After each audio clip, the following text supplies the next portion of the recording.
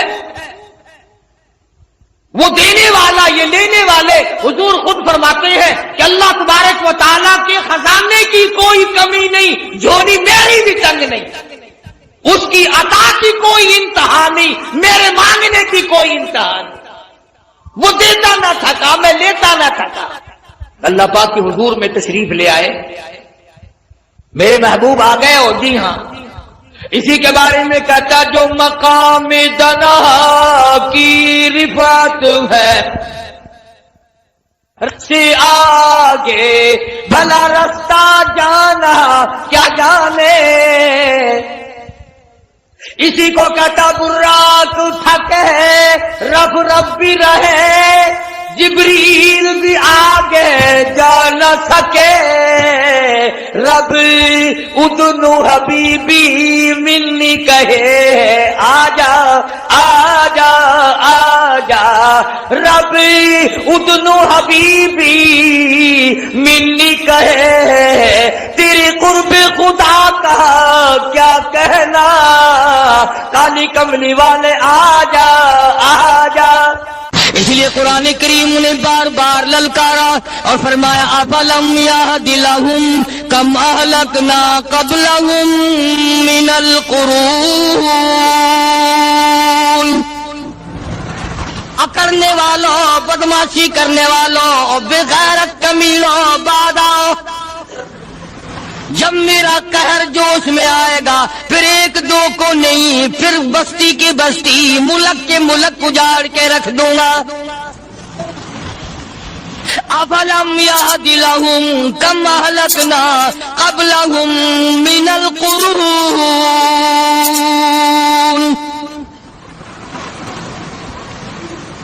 میں نے قرن کے قرن اجاڑ دیے، میں نے روئے زمین کے مالک اجاڑ دیے، میں نے ملکوں کے بادشاہ اجاڑ دیے، میں نے وزیر اعظم اجاڑ دیے، میں نے گورنروں سے بھیک کے ٹکڑے منگوا دیے. میں وہ خدا ہوں وتعز من تشاء وتذل من تشاء بیدک الخیر انک علی کل شیء قدیر.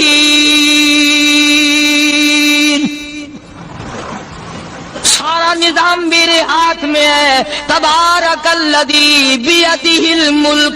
برکتیں میرے پاس ہے، رحمت میرے پاس ہے، خیر میرے پاس ہے، بھلائی میرے پاس ہے، سلامتی کے خزانے میرے پاس ہے، امن کے خزانے میرے پاس ہے. وہو علی بیدہ الملک. ملک میں راج میرا. وہو علی کل شیء قدیر. ذرے ذرے پہ قبضہ میرا، پتے پتے پہ قبضہ میرا، پہاڑ کی ایک ایک کنکر پہ قبضہ میرا، سمندر کے قطرے قطرے پہ قبضہ میرا. تو ہوتا کون ہے اکڑ کرنے والا؟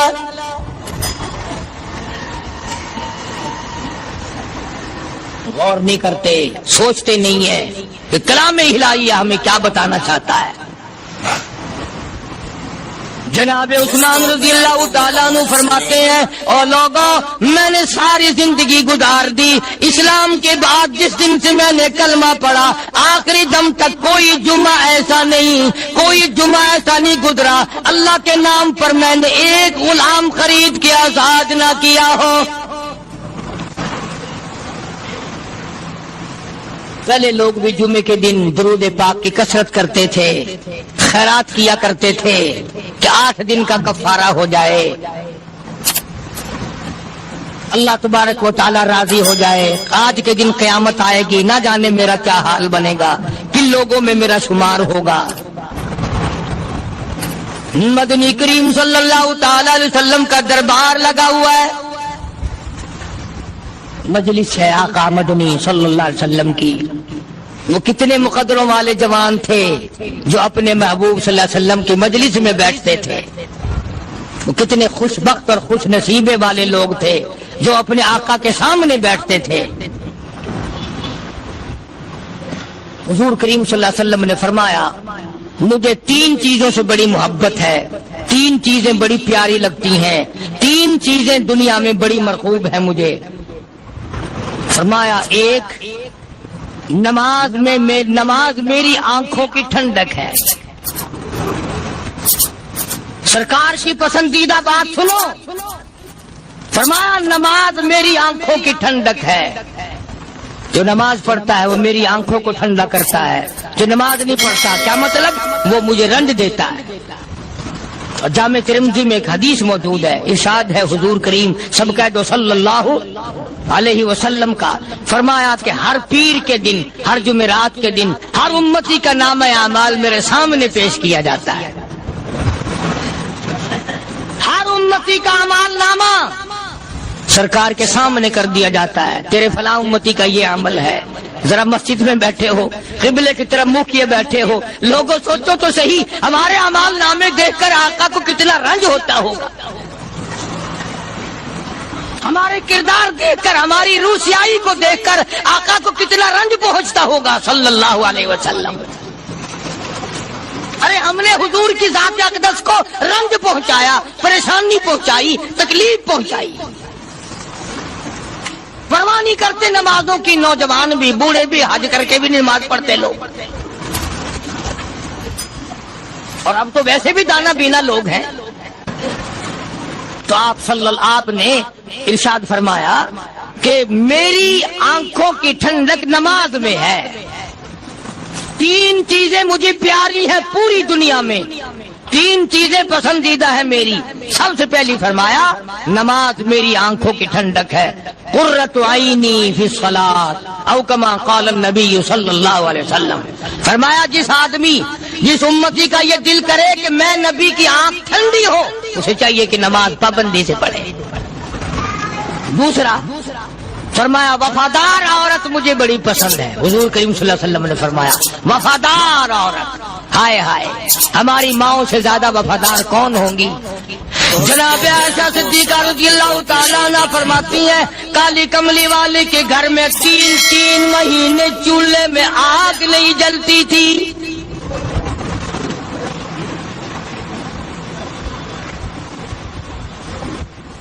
دوسروں کے واسطے ہے سیم و زر و گوہر, اور اپنا یہ حال ہے کہ چولہا ہے بجھا ہوا. جناب عائشہ صدیقہ رضی اللہ تعالیٰ عنہ فرماتی ہیں ہمیں 24 گھنٹے میں 1 پانی کا پیالہ اور 1 کھجور کا دانہ ملا کرتا تھا.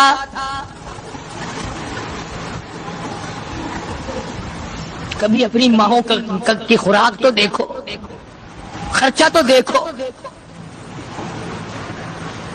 اور اگلی بات سنو تو حیران ہو جاؤ. جناب عائشہ صدیقہ رضی اللہ تعالیٰ عنہ فرماتی ہیں اس پیالے اور کھجور کی قدر بھی تب ہوئی جب وہ بھی نہ ملی.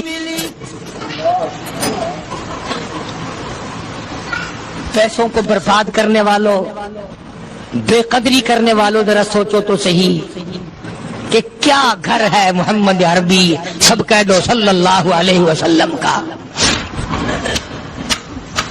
اسی گھر سے خیر و برکت ملی صحابہ کرام کو, لیکن دنیا نہ تھی, بلڈنگ نہ تھی, کوٹھی نہ تھی, بنگلہ نہ تھا, چہل پہل نہ تھی. اچھا ایک بات اور آج یاد کر کے لے جاؤ, یہ تو مجبوری ہوئی نا, یہ تو ایک مجبوری ہوئی, پریشانی ہوئی, محتاجی ہوئی کہ پانی کا 1 پیالہ اور 1 کھجور کا دانہ ملتا تھا. اور اگلی بات سنو تو حیران ہو جاؤ, مجبوری اور چیز ہے, اختیار سے کرنا اور چیز ہے. جناب فاروق اعظم رضی اللہ تعالیٰ عنہ کی حکومت ہے. عائشہ صدیقہ رضی اللہ تعالیٰ عنہ سال کا خرچہ 12,000 روپیہ بوری میں بھر کر حضرت عمر نے حضرت عائشہ کے گھر پہنچا دیا. لو تمہارا یہ سال کا خرچہ آ گیا. سال کا خرچہ حضرت عمر رضی اللہ تعالیٰ عنہ نے جناب عائشہ صدیقہ رضی اللہ تعالیٰ عنہ کے پاس بھیجا. اتنا بڑا بورا بھر کر آیا.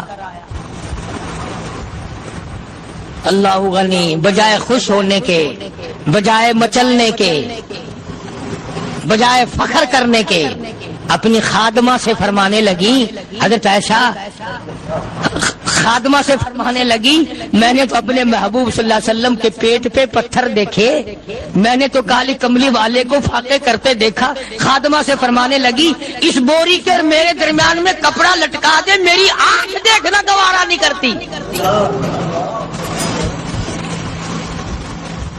میری آنکھ دیکھنا بھی گوارا نہیں کرتی.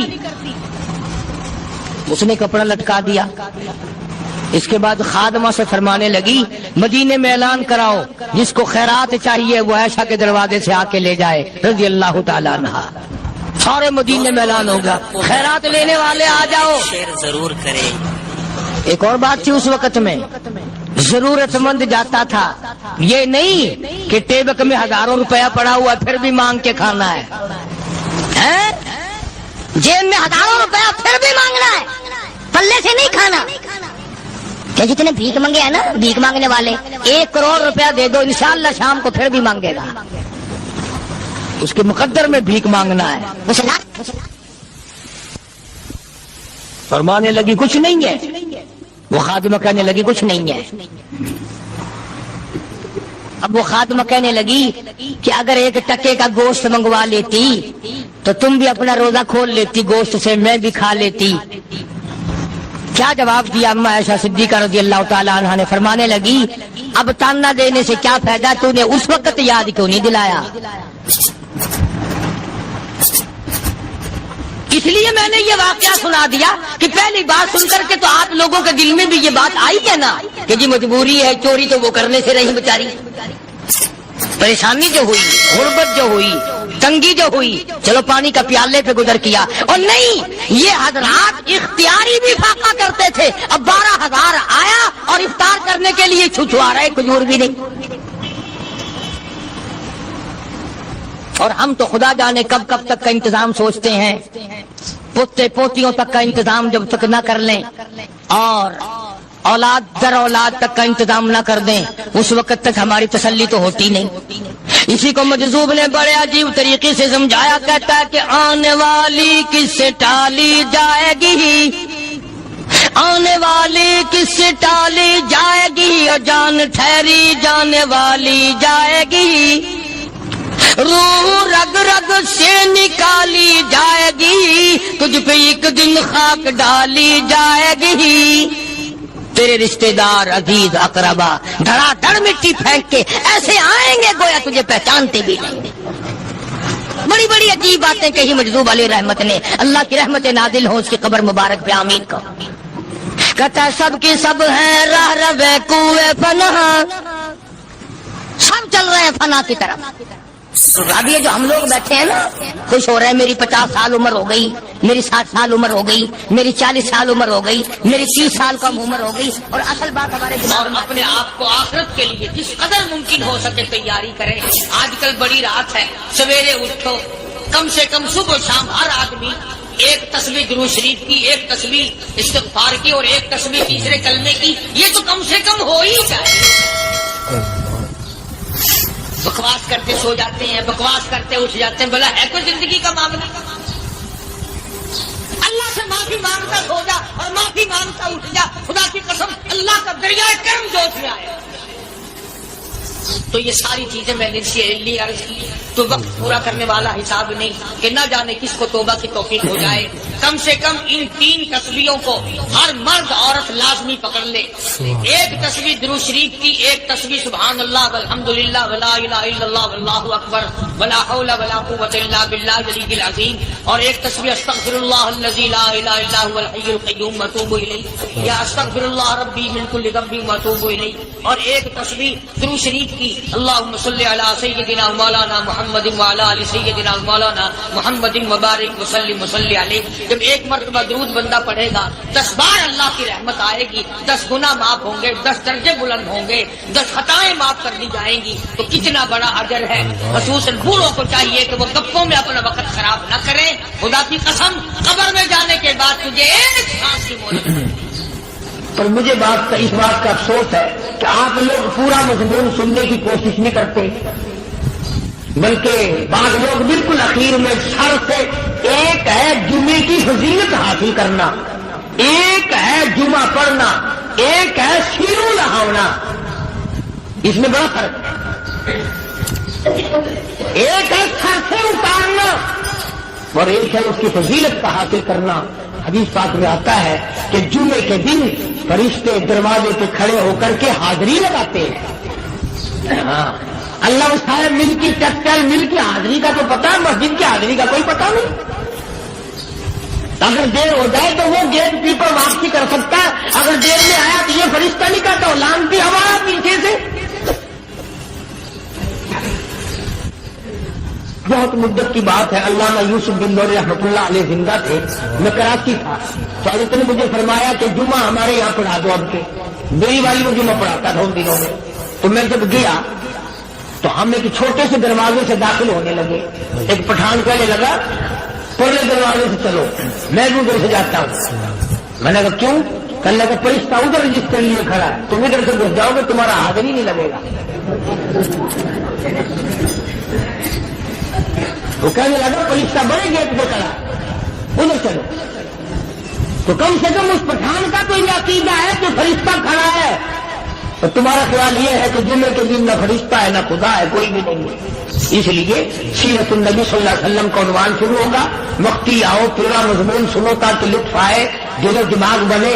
اور عقیدہ میں نے تمہیں بتا دیا، لا الہ الا اللہ، خدا کے سوا الہ کوئی نہیں، مشکل کشا کوئی نہیں، پیدا کرنے والا کوئی نہیں، فصل میں، دکان میں، کارخانے میں اس کے سوا برکت دینے والا کوئی نہیں۔ اور یہ بات بتائی کس نے؟ محمد الرسول اللہ صلی اللہ علیہ وسلم، ہمارے نبی حضرت محمد الرسول اللہ صلی اللہ علیہ وسلم نے ہمیں یہ بات بتائی، خدا کے بعد خدا کوئی نہیں، مصطفیٰ کے بعد نبی کوئی نہیں، حضور صلی اللہ علیہ وسلم کے بعد کوئی کسی قسم کا جو نبوت کا دعویٰ کرے وہ کافر ہے، دجال ہے، بے ایمان ہے، وہ خنزیر سے بدتر ہے جو میرے آقا کے ختم نبوت کے تاج کو ہاتھ لگائے گا۔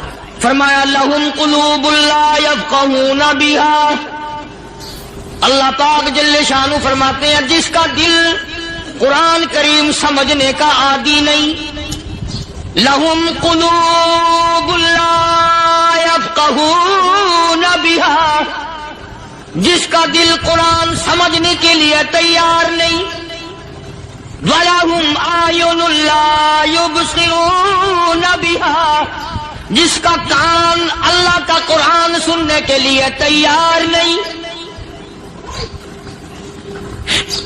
أَمْ لَهُمْ آذَانٌ لَا يَسْمَعُونَ بِهَا، أَمْ لَهُمْ آذَانٌ يَسْمَعُونَ بِهَا، جس کا کان خدا کا قرآن سننے کو تیار نہیں۔ خدائی فیصلہ سنو، اللہ کے قرآن کا فیصلہ سنو، اللہ کے کلام کا فیصلہ سنو، جس کا کان میرا کلام سننے کے لیے تیار نہیں، جس کو میرا قرآن سن کے مزہ نہیں آتا، جس کو میرا کلام سن کے حلاوت نہیں آتی، جس کو میرا کلام سن کے لذت نہیں آتی، جس کی روح تازی نہیں ہوتی، جس کو لطف نہیں آتا، جس کو کیف نہیں آتا، جس کو سرور نہیں آتا، جو میرا قرآن سننے کو تیار نہیں، جو میرا قرآن آنکھوں سے دیکھنے کو تیار نہیں، جو میرا قرآن سننے سمجھنے کے لیے تیار نہیں، آؤ پھر خدائی فیصلہ سنو۔ فرمایا اولئک کالانعام،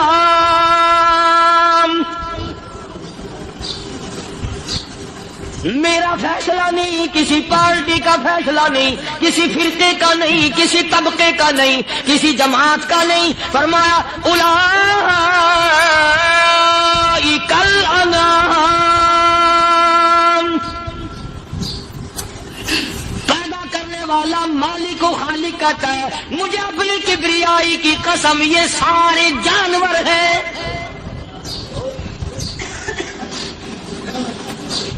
یہ سارے کے سارے جانور ہیں، یہ درندے ہیں جو ایک دوسرے کو چیر پاڑ کر کھاتے ہیں، یہ درندے ہیں جو ایک دوسرے کا خون پیتے ہیں۔ فرمایا بل ہم اضل، جانوروں سے بھی بدتر۔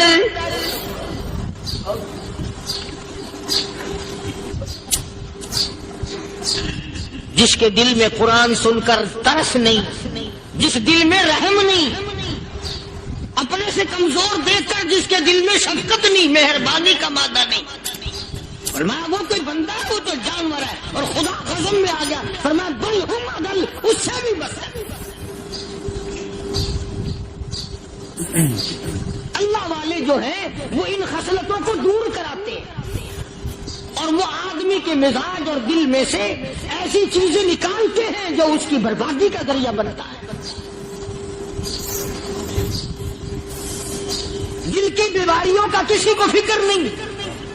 بخار ہو جائے، آپ چڑھ جائے، آپ کو پتہ چل جاتا ہے. نزلہ ہو جائے، آپ کو پتہ چل جاتا ہے. کھانسی ہو جائے، پتہ چل جاتا ہے. دل کی بیماریوں کا کیا پتہ چلے؟ صحابہ کرام رضوان اللہ تعالی علیہ مجمعین کی جماعت کے اللہ پاک کے محبوب حضرت محمد الرسول اللہ صلی اللہ تعالی علیہ وسلم نے دلوں کی صفائی کی. پہلے لوگ جھونپڑیوں میں، کچے کوٹھوں میں رہتے تھے، نہ اتنی صفائی تھی، نہ اتنی ترقی تھی. آج برتنوں کی صفائی دیکھو، کپڑوں کی صفائی دیکھو، مکان کی صفائی دیکھو، رات دن بس اسی دھندے میں لگے ہوئے. سارا دن برتن دھونے سے فرصت نہیں، سارا دن کپڑوں کے بناؤ اور سنوار میں فرصت نہیں. تو اللہ والے ایسے موقع پر بڑی عجیب بات کہتے ہیں. وہی مجذوب ہے، مجذوب علی رحمت کہتے ہیں بظاہر تو ہر شے میں بے حد صفائی، بظاہر تو ہر شے میں بے حد صفائی، مگر دل میں ہے گندگی انتہائی. بظاہر تو ہر شے میں چہرے کی صفائی، بدن کی صفائی، نہ جانے کتنی قسم کا صابن ہے، نہ جانے کتنی قسم کے پاؤڈر ہے، نہ جانے کتنی قسم کے شیمپو ہیں، نہ جانے کتنی قسم کے کپڑے ہیں، کیا چال ڈھال ہے، کیا نئے نئے ڈیزائن ہے. مجذوب کہتا سب کچھ دیکھ لیا، بظاہر تو ہر شے میں بے حد صفائی، مگر دل میں ہے گندگی انتہائی. جس یار کی بیٹھک میں بیٹھ کے کھانا کھایا، جس رشتہ دار کی بیٹھک میں بیٹھ کے کھانا کھایا، اسی کی بہن کو دیکھ کر آبرو پہ ڈاکہ ڈالنے کا پروگرام ہے. جس دوست کے گھر میں بیٹھ کے کھانا کھایا، اسی دوست کی بیوی کی عزت لوٹنے کا پروگرام ہے. پرانے زمانے میں اب بھی دلی جیسے شہر میں اگر دعوت کی جاتی ہے تو وہاں ایک تشتری میں نمک آتا ہے سب سے پہلے. عرب میں بھی دستور تھا پرانے زمانے میں، اگر کوئی دعوت کرتا، کوئی تقریب کرتا، سب سے پہلے نمک آتا تھا. ایک ایک انگلی ہر شخص نمک چاٹتا تھا. کیا مطلب؟ جس نے نمک چاٹ لیا اب وہ نمک حرامی نہیں بنے گا. اس گھر میں چوری کرنا، اس گھر کی آبرو کا غلط تصور لانا، اس گھر کے مال میں خیانت کرنا وہ حرام سمجھتا تھا جس گھر کا میں نے نمک چکھ لیا. اور مسلمانوں کی بات نہیں، ہندوؤں کی بھی یہ باتیں تھیں. مولانا محمد علی صاحب جلندری سب قید رحمت اللہ علیہ فرمایا کرتے تھے کہ ایک سکھ تھا بہت بڑا ڈاکو، مسلمان اور ہندو مل کر اس کو ساتھ ملا کر کے لے گئے کہ یہاں اس گاؤں میں، اس پنڈ میں ڈاکہ ڈالے. سفر کر کے گئے، تکلیف اٹھا کے گئے. اس سکھ ڈاکو نے پوچھ لیا کہ یہ کون سا گاؤں ہے کہ یہ فلانا ہے. اچھا سارے کے سارے یہ تلاش کرو، یہ سوچ بچار کرو، اپنے پنڈ کی، اپنے علاقے کی، کسی مسلمان کی، کسی ہندو کی، کسی سکھ کی، کسی چوڑے چمار کی اس گاؤں میں لڑکی تو نہیں. ہمارے یہاں سے تو لڑکی تو شادی ہو کے یہاں نہیں آئی ہوئی. ان ساروں میں سے کہنے لگا کہ ہمارے بھنگی کی لڑکی جمعدار کی یہاں آئی ہوئی ہے. کہنے لگا واپس چلو، بیٹی بیٹی ہے، چاہے بھنگی کی ہو یا نواب کی ہو. ارے کل بیٹی کا ڈولا دیا تھا، آج ڈاکہ ڈالیں گے، شرم نہیں آئے گی؟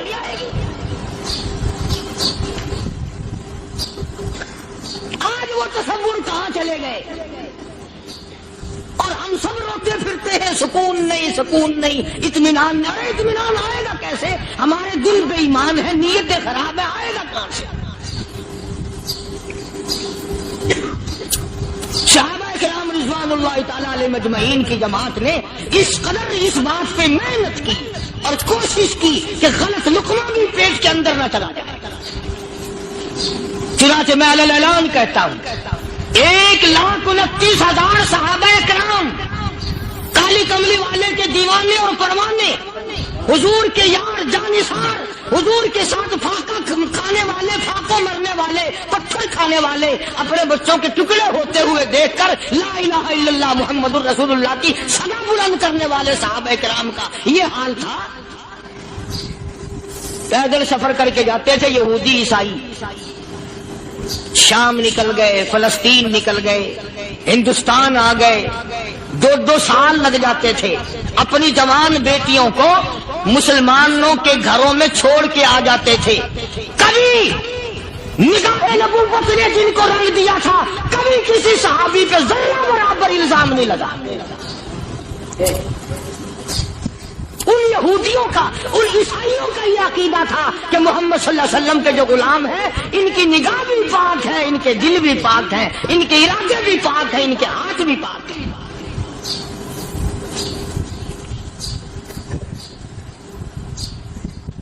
مصر کے گورنر نے، مصر کے جنرل کرنل نے خط لکھا سیدنا فاروق اعظم رضی اللہ تعالی عنہ کی خدمت میں.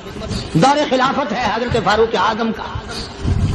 کیا خط لکھا کہ حضور مجھے کافی وقت گزر گیا ہے اور فلاں علاقے میں آپ کے حکم سے ہم نے جانا ہے اور راستہ صرف ایک ہے اور اس راستے میں جال بچھا دیا گیا.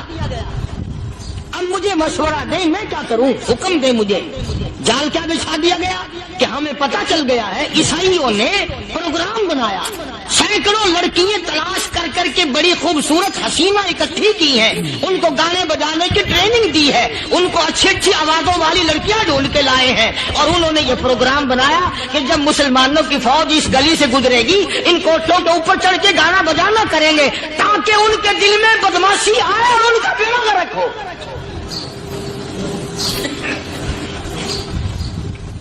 کبھی کافر کا یہ عقیدہ تھا کہ مسلمان کا دل بگڑا تو یہ گیا، اس کی نیت میں خرابی آئی اور یہ تباہ ہوا. جناب فاروق اعظم رضی اللہ تعالیٰ عنہ نے اسے یہ خط نہیں لکھا کہ تو قرآن پڑھا کر، تو نفل پڑھا کر. امیر المومنین خلیفۃ المسلمین سیدنا فاروق اعظم رضی اللہ تعالیٰ عنہ نے اپنے جنرل کرنل کو خط لکھا کہ اس میں لمبی چوڑی فکر کی کوئی بات نہیں، اس میں کوئی پریشانی والی بات نہیں، کوئی سوچ و بچار والی بات نہیں. سارے تیری فوج میں، تیری کمان میں مسلمان ہیں، سب کو اکٹھا کر لے، ساروں کو اکٹھا کر کے قرآن کریم کے سورت نور کی 2 آیتیں سنا دے.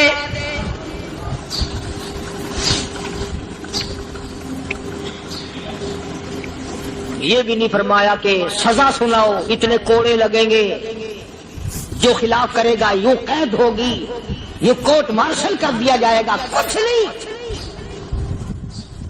جناب فاروق اعظم رضی اللہ تعالیٰ عنہ کی رائے دیکھو.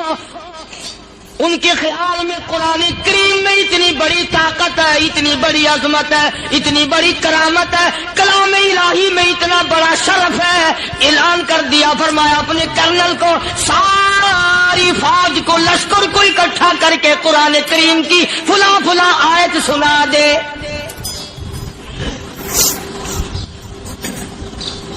اور اس کے بعد بے دھڑک فوج کو، لشکر کو اسی راستے سے گزار کے لے جا، بے دھڑک لے جا. ہائے کبھی قرآن کی 2 آیتوں سے کام بن جاتا تھا، اب سارے قرآن سے میرا تیرا کام نہیں بنتا. قصور قرآن کا نہیں ہے، یہ میرا تیرا ہے.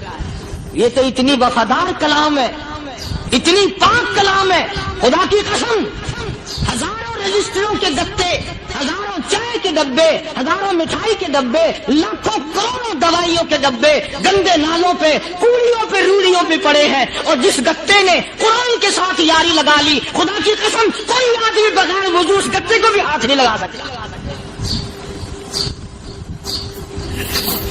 ہزاروں نہیں، لاکھوں کپڑے مارکیٹ میں پڑے، اور جس کپڑے نے قرآن سے یاری لگا لی، جو کپڑا جسدان بن کر قرآن پہ چڑھ گیا، لوگ اس کو بھی چومتے ہیں اور چومنا چاہیے.